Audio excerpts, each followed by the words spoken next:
안녕하세요. 여러분이 보내주신 자료, 특히 미국 국세청 IRS의 퍼블리케이션 501 이걸 가지고요. 오늘은 좀 복잡하게 느껴질 수 있는 거, 바로 세금 신고 지위, filing status라고 하죠. 이걸 어떻게 결정해야 할지 한번 명쾌하게 파헤쳐 보겠습니다. 네, 안녕하세요. 이게 매년 연말정산 시즌만 되면 나는 뭘로 해야 하나 하고 고민 드시잖아요. 그렇죠? 네, 맞아요. 이게 또 어떤 신고 지위를 선택하느냐에 따라서 세금 액수가 확 달라질 수 있거든요. 그래서 매우 중요합니다. 그렇죠. 오늘은 그래서 그 5가지 주요 신고 지위하고 각각 어떤 상황에 해당하는지 그 핵심만 딱 짚어드리려고 해요. 여러분 상황에 맞는 최적의 선택을 돕는 게 목표죠. 좋습니다. 그럼 이 복잡한 세금 신고 지위 한번 제대로 파헤쳐 볼까요? 네, 우선 IRS에서 인정하는 기본 신고 지위가 5가지가 있다고 하셨죠. 네, 그렇습니다. 싱글, 그리고 부부 공동 신고, married filing jointly, 또 부부 별도 신고, married filing separately, 세대주, head of household, 마지막으로 적적 생존 배우자, qualifying surviving spouse 이렇게 5가지예요. 네, 5가지. 어떤 지위를 선택할지는요. 기본적으로는 과세연도 마지막 날. 그러니까 대부분 12월 31일이잖아요. 네. 그날의 혼인 상태에 따라서 결정됩니다. 법적으로 이혼했거나 별거 상태다 그러면 미혼, unmarried로 보고요. 그렇지 않으면 기혼, married로 간주되는 거죠. 아하, 12월 31일 기준이군요. 그럼 가장 기본적인 싱글부터 한번 볼까요? 이건 말 그대로 미혼, 이혼, 아니면 법적 별거 상태 이런 분들이 해당되는 거죠. 네, 정확합니다. 아주 명확해요. 예를 들어서 2024년 12월 31일 이전에 법원에서 최종 이혼 판결을 받았다. 그러면 2024년 전체에 대해서 싱글로 신고하시는 겁니다. 그 해 전체요? 네.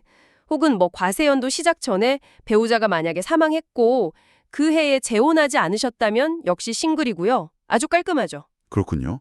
그럼 이제 결혼하신 분들, 보통 부부 공동신고, 그러니까 MFJ라고 하죠. 이걸 많이들 선택하시잖아요. 이게 일반적으로 가장 유리하다고들 하던데 특별한 이유가 있나요? 네. 그게 가장 큰 이유는요. 세금 구간, 그 텍스 브래킷이라고 하는 게 더 넓고요. 표준 공제액, 스탠다드 디덕션도 싱글의 딱 2배가 되거든요. 2배나요? 네, 그래서 소득이 같다고 해도 내야 할 세금이 줄어드는 효과가 꽤 크죠.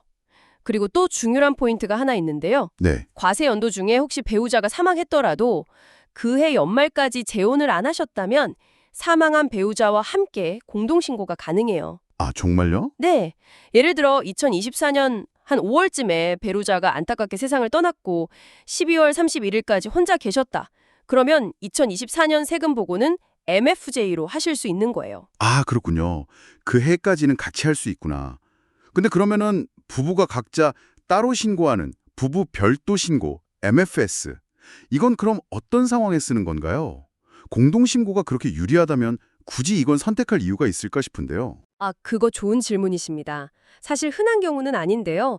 몇 가지 상황이 있긴 해요. 예를 들면 부부 중 한 명의 의료비 지출이 엄청 커서요. 소득 대비 일정 비율 이상일 때 공제받는 항목 있잖아요. 거기서 혹시라도 유리할 때가 아주 간혹 있을 수 있고요. 아하. 또는 배우자의 어떤 세금 문제에 대해서 법적인 책임을 좀 분리하고 싶다. 이럴 때 선택하기도 하죠. 그럴 수 있겠네요. 네, 하지만 대부분의 경우에는요. MFS는 표준공제액이 MFJ의 딱 절반으로 줄어들고 또 특정 세금 혜택들, 예를 들면 학자금 대출 이자 공제라던가 교육 관련 세액 공제 같은 것들을 못 받게 될 수도 있어요. 불리한 점이 꽤 많습니다. 그렇군요. 신중해야겠네요. 네, 그래서 꼭 따져봐야 하고요. 그리고 또 하나, 배우자란 별거 중이고 총소득이 $5 이상이면 나이에 상관없이 반드시 신고는 해야 합니다. 별도 신고로요. 소득이 아주 적어도 신고는 해야 하는군요. 알겠습니다. 자, 그렇다면 혼자서 아이를 키우거나 부모님을 부양하는 경우, 이런 경우는 어떻게 되나요? 싱글로 신고하기엔 뭔가 좀 억울할 수도 있을 것 같은데요. 바로 그럴 때 고려해 볼 수 있는 지위가 바로 세대주, Head of Household, HOH입니다. 세대주. 네, 이게 싱글보다 표준 공제액도 훨씬 높고 세율 구간도 더 유리하게 적용받아서요. 세금 부담을 크게 줄일 수 있어요. 훨씬 유리하군요. 네, 기본 조건은 일단 12월 31일 기준으로 미혼 상태여야 하고요. 물론 결혼했지만 특정 조건 하에서는 미혼으로 간주될 수도 있습니다. 그리고 중요한 게 자녀나 부모님 같은 적격 부양가족과 함께 살면서 집 유지 비용의 절반 이상을 본인이 부담해야 합니다. 집 유지 비용의 절반 이상, 그게 어떤 건가요? 뭐 예를 들면 월세나 주택담보대출 이자, 재산세, 공과금, 식비 뭐 이런 것들이요. 이런 생활비의 상당 부분을 책임지고 있다면 가능성이 높죠. 예를 들어서 이혼 후에 어린 자녀와 함께 살면서 이런 비용 대부분을 내가 내고 있다. 그러면 OH 자격이 될 가능성이 아주 높습니다.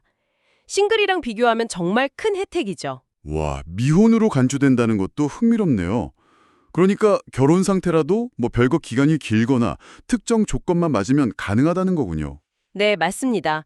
별거 중이고 특정 조건을 만족하면 가능해요. 자, 그럼 마지막으로 적격 생존 배우자, Qualifying Surviving Spouse, QSS. 이건 어떤 경우인가요? 이름에서 딱 느껴지듯이 배우자 사망과 관련이 있겠네요. 네, 맞습니다. 배우자가 사망한 그 해에는 보통 MFJ로 신고를 하고요. 그 다음 해부터 2년 동안 특정 조건을 충족하면 이 QSS 지위를 사용할 수 있어요. 아, 사망 다음 해부터 2년 동안요? 네, 조건은 일단 재혼하지 않아야 하고요. 그리고 부양자녀, 퀄리파잉 차일드와 함께 살면서 집 유지 비용의 절반 이상을 계속 부담해야 합니다. 아까 세대주 조건이랑 비슷하네요. 네, 비슷한 면이 있죠. 근데 이 지위의 가장 큰 장점은 뭐냐면 돌아가신 배우자와 함께 신고했던 MFJ와 동일한 표준 공제액과 세율을 적용받는다는 거예요. 와, 그럼 세금 혜택이 상당히 크겠네요. 그렇죠. 예를 들어서 2022년에 배우자가 사망했고 2023년, 2024년에도 재혼 안 하시고 자녀와 함께 살면서 생계를 책임지셨다면 2024년 세금 신고하실 때 QSS를 선택해서 MFJ와 같은 세금 혜택을 누릴 수 있는 거죠. 이 2년이 지나면 그 다음부터는 보통 OH나 싱글로 바뀌게 됩니다. 와, 정말 다양한 상황에 맞춰서 지위가 이렇게 세분화되어 있네요. 신불, 부부 공동 신고, 부부 별도 신고, 세대주, 그리고 적격 생존 배우자까지. 들어보니까 결국은 연말 기준의 혼인 상태, 그리고 부양가족이 있느냐 없느냐, 또 주거 비용을 얼마나 부담하느냐, 이게 핵심 판단 기준이 되는 거군요. 정확합니다. 바로 그 세 가지. 연말 혼인 상태, 적격 부양가족 유무, 그리고 집 유지 비용 부담. 이 기준들에 여러분의 상황을 잘 맞춰서 꼼꼼히 따져보는 게 중요해요. 네. 자, 그럼 여기서 한 걸음 더 나아가서 여러분께 질문을 하나 던져볼까 합니다. 만약 올해 결혼을 하셨거나 혹은 이혼을 하셨다거나 아니면 자녀가 태어났다면요? 내년, 그러니까 다음번 세금 신고 때 여러분의 신고 주인은 어떻게 바뀔 가능성이 있을까요? 아, 그러네요. 삶의 변화가 바로 다음에 세금에 영향을 주겠군요. 그렇죠. 이런 삶의 변화가 세금 신고 지위에 어떤 영향을 미칠지 미리 한번 예측해 보는 것도 어떻게 보면 현명한 절세 전략이 될 수 있습니다.